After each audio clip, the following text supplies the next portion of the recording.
Senhor Presidente do Congresso, Senhor Presidente da Comissão Política, caros congressistas.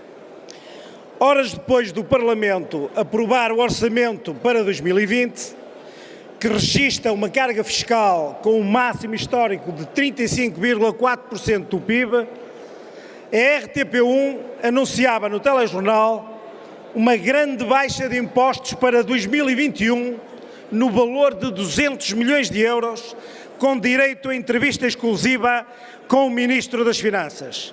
Mais ou menos ao estilo de que para o ano é que vai ser. No Expresso, o editor adjunto, no próprio dia, escrevia que as negociações sobre o IVA da luz foram até à última da hora, mas foi um truque parlamentar que acabou por salvar o orçamento que António Costa queria e impedir o IVA de descer. Mais ou menos como os manuais de jornalismo, onde o homem que mordeu o cão continua a ser notícia. Infelizmente, nenhuma notícia relatou que vamos pagar ainda mais impostos, nem a outra denunciou que o Governo faz de tudo para que a fatura da luz não baixe. Pelo contrário, a notícia que releva é a esperteza saloia do Ministro das Finanças e a habilidade que o Primeiro-Ministro tem em enganar os outros todos.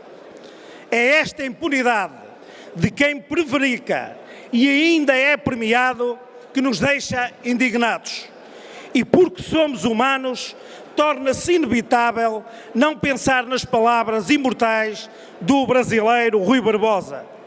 Passo a citar: de tanto triunfar as nulidades, de tanto ver prosperar a desonra, de tanto ver crescer a injustiça, de tanto ver agigantarem-se os poderes nas mãos dos maus, o homem chega a desanimar da virtude, a rir-se da honra e a ter vergonha de ser honesto. Fim de citação. Na verdade, não se compreende que o PSD assuma uma postura de boa-fé e faça uma oposição séria e ainda por cima seja acusado de irresponsabilidade. Em Portugal, irresponsabilidade é sinónimo do Partido Socialista quando governa. Irresponsabilidade foi o TGV, foi o aeroporto ou a festa do parque escolar de Sócrates. Irresponsabilidade foi a bancarrota de Sócrates que nos deixou na penúria e de mão estendida. Sócrates, não o filósofo, mas o outro que é socialista e que, para a desgraça do país, foi primeiro-ministro. Aquele de quem António Costa era o número 2. Aquele com quem António Costa aprendeu a arte do sofisma.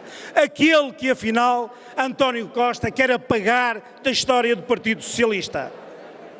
E de cada vez que os socialistas se apropriarem dos méritos alheios, nomeadamente do nosso trabalho governativo, o PSD tem que lhes lembrar até à exaustão de que não há memória de algum partido ter feito tão mal ao país como ao Partido Socialista.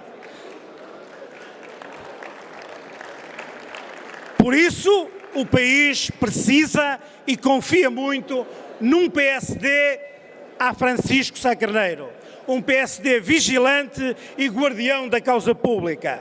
Um PSD centrado nas pessoas, que ideologicamente pense à esquerda, mas que não enjeite soluções à direita para regular o Estado. Um PSD que, em nome do cidadão comum, que trabalha e paga impostos, não dê tréguas aos desmandos de uma máquina fiscal que tributa tudo e todos.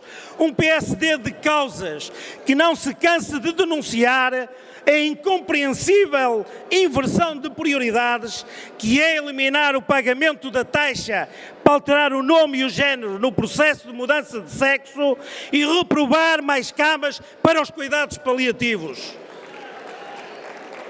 Ou o estranho parecer da Procuradoria-Geral da República, que condena os magistrados a serem marionetas da hierarquia do Ministério Público nos processos de crime.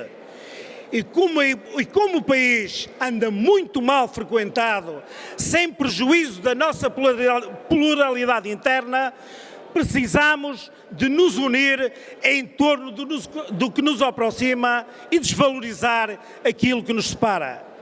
E Portugal precisa de todos nós, autênticos, resilientes e determinados, à imagem do presidente do partido que hoje nos dá o exemplo.